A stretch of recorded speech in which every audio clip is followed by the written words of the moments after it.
اعوذ باللہ من الشیطان الرجیم بسم اللہ الرحمن الرحیم وما ارسلنا من قبلك من رسول الا نوحی الیہ انہ لا الہ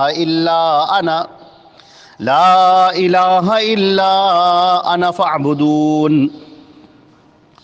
یہ سورہ انبیاء کی آیت نمبر 25 ہے، اور ترجمہ یہ ہے کہ آپ سے پہلے ہم نے جو بھی رسول بھیجے ان کی طرف ہم نے وحی کی کہ میرے علاوہ کوئی معبود نہیں ہے، بس میری ہی عبادت کرو۔ حضرات گرامی، اللہ رب العزت نے اس آیت کے اندر تمام انبیاء کرام کی بعثت کے مقصد کو بیان کیا ہے کہ اس دنیا میں انبیاء کرام کو کیوں بھیجا گیا۔ جو رسول اور نبی اس دنیا میں بھیجے گئے، جس کی آخری کڑی حضرت محمد مصطفیٰ صلی اللہ علیہ وسلم ہیں، ان سب کی بنیادی دعوت کیا تھی؟ ان سب کی دعوت کا مشترکہ اصول کیا تھا؟ کون سی وہ بات تھی جس کی طرف سارے انبیاء نے دعوت دی؟ اور وہ کیا مقصد تھا جس کے لیے انبیاء کرام کو بھیجا گیا؟ آپ دیکھیں گے کہ اللہ رب العزت کو جو چیز سب سے زیادہ ناپسند ہے وہ ہے شرک۔ اللہ کی ذات میں، اس کی صفات میں، اس کی عبادت میں کسی کو شریک کیا جائے، اللہ کو سخت ناپسند ہے۔ سورہ لقمان میں اللہ نے ارشاد فرمایا ان الشرک لظلم عظیم، شرک بہت بڑا ظلم ہے، بہت بڑا ظلم ہے۔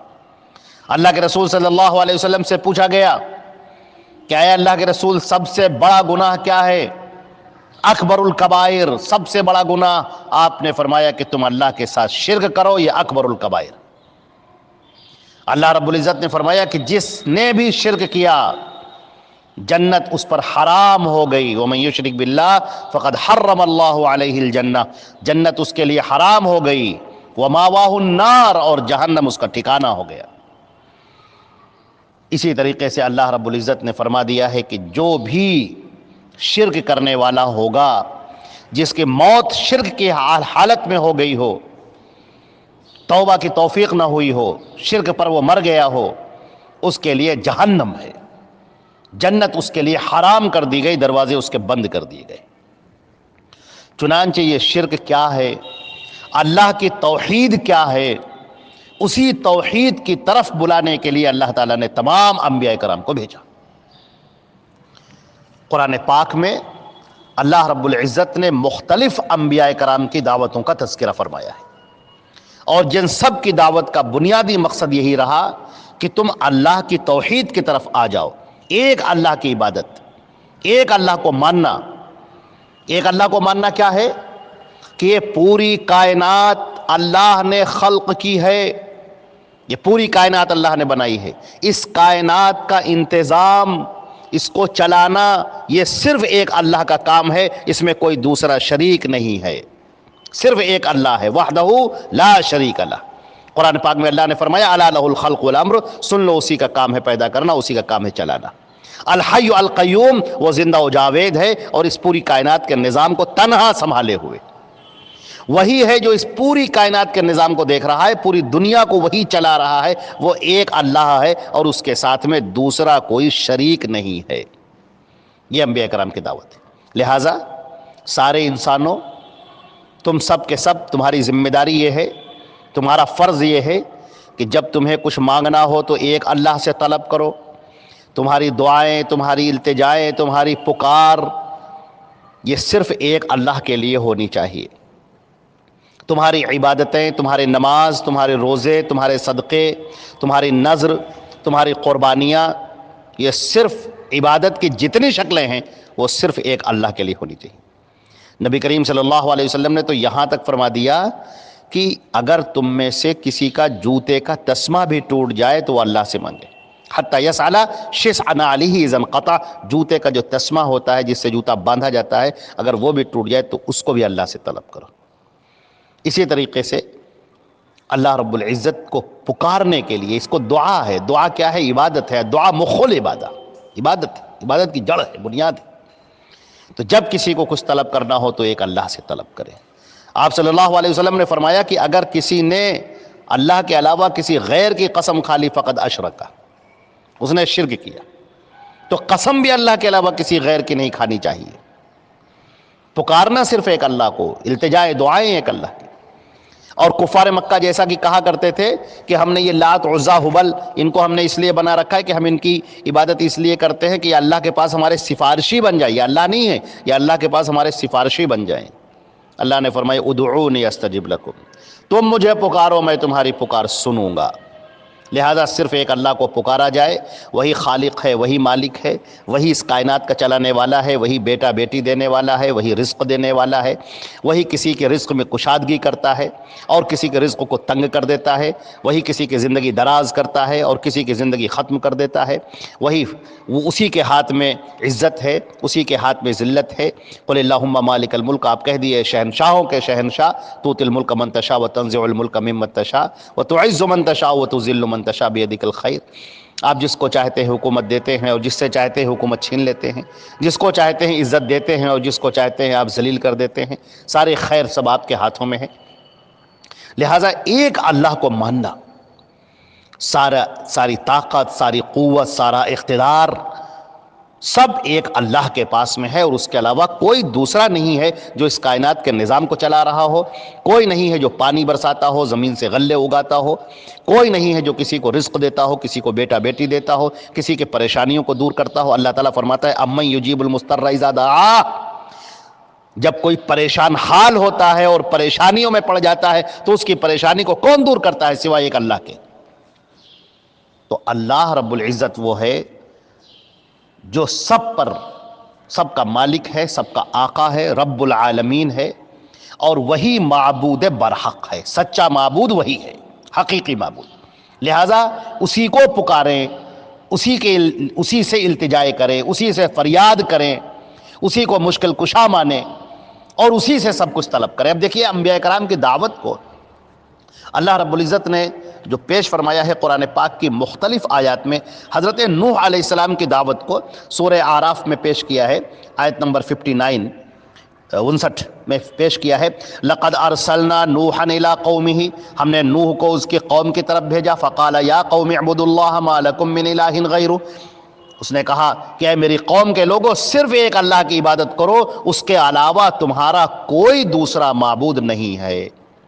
اسی طرح حضرت ہود علیہ السلام کی دعوت کو پیش کیا گیا، وَإِلَىٰ عَادٍ أَخَاهُمْ هُودًا، اور قوم عاد کی طرف ہم نے ان کے بھائی ہود کو بھیجا، اور انہوں نے کہا قَالَ يَا قَوْمِ اعْبُدُوا اللَّهَ، انہوں نے کہا اے میری قوم کے لوگوں اللہ کی عبادت کرو، مَا لَكُم مِّنْ إِلَٰهٍ غَيْرُهُ، اس کے علاوہ تمہارا کوئی دوسرا معبود نہیں ہے۔ یہاں پر وضاحت کے ساتھ ارشاد فرما دیا گیا۔ حضرت صالح علیہ السلام کی دعوت کو پیش کیا گیا، یہ سورہ اعراف کی یہ اس سے پہلے والی آیت بھی سورہ اعراف کی تھی۔ حضرت ہود علیہ السلام کی جو دعوت پیش کی آیت نمبر 65 تھی سورہ اعراف کی، اور یہ صالح علیہ السلام کی یہ آیت نمبر 73 ہے، 73 آیت ہے یہ۔ وَإِلَىٰ ثَمُودَ أَخَاهُمْ صَالِحًا، اور سمود کی طرف ہم نے ان کے بھائی صالح کو بھیجا، انہوں نے کہا قَالَ يَا قَوْمِ اعْبُدُوا اللَّهَ مَا لَكُم مِّنْ إِلَٰهٍ غَيْرُهُ، انہوں نے کہا اے میری قوم کے لوگوں ایک اللہ کی عبادت کرو، اس کے علاوہ تمہارا دوسرا کوئی معبود نہیں ہے۔ بڑی پوری وضاحت کے ساتھ اسی طریقے سے حضرت شعیب علیہ السلام کی دعوت کو سورہ اعراف آیت نمبر 85 میں پیش کیا گیا، وَإِلَىٰ مَدْيَنَ أَخَاهُمْ شُعَيْبًا قَالَ يَا قَوْمِ اعْبُدُوا اللَّهَ مَا لَكُم مِّنْ إِلَٰهٍ غَيْرُهُ، یہاں پر بھی وہی دعوت ہے، مَا لَكُم مِّنْ إِلَٰهٍ غَيْرُهُ، ایک اللہ کی عبادت کرو، اس کے علاوہ تمہارا دوسرا کوئی بھی معبود نہیں ہے۔ اسی طریقے سے سیدنا ابراہیم علیہ السلام کی دعوت کو پیش کیا گیا، وَإِبْرَاهِيمَ إِذْ قَالَ لِقَوْمِهِ اعْبُدُوا اللَّهَ وَاتَّقُوهُ ذَلِكُمْ خَيْرٌ لَكُمْ إِن كُنتُمْ تَعْلَمُونَ، یہ سورہ عنکبوت کی آیت نمبر 16 اور 17، ان دونوں آیتوں کے اندر ان کی دعوت کو پیش کیا گیا۔ اور ابراہیم جب اس نے اپنی قوم سے کہا کہ ایک اللہ کی عبادت کرو اور اسی سے ڈرو، یہی تمہارے لیے بہتر ہے اگر تم جانتے ہو۔